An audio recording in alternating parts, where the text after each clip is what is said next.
Apam kelinçegimdi жактырбайт. Жашоодо көп кыйналам. Кимисине жан тартышымды билбейм. Апам айтса, мен аны кетирейинби дейм. Аялым айтса, чыдап кой дейм. Бирок ачыгы кыйналдым. Аялым анча иш кыла албайт. Тили узун. Апама каяша айтат. Эмне кылсам болот? Апам да аялым да намаз окушат, экөөнү тең катуу сүйөм дейт. Кол жазмам жаман такыр оңдой албай койдум, кечирес дейт. Кечиребиз албетте.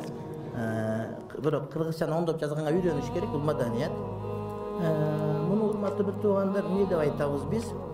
Аялым менен сүйлөшүп отуруш илгери бир байдын кызы кембагалдын баласын жакшы көрүп калыптыр.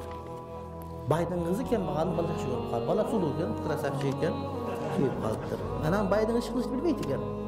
Палит, кир, ушундай, тамак кылганды билбей, чайнекте капкара болуп кеткен.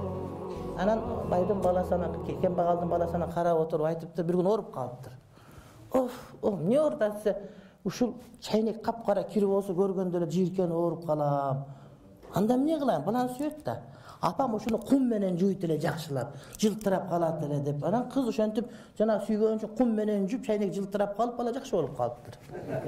Анан 4 күндөн дагы кыйшайып калды. Эмне болду десе, ушу жана апам тамакты кечинде ачык койбойт эле, бетин жаап коет эле, тамакты азыраак жасайт эле, ысырап кылбайт эле.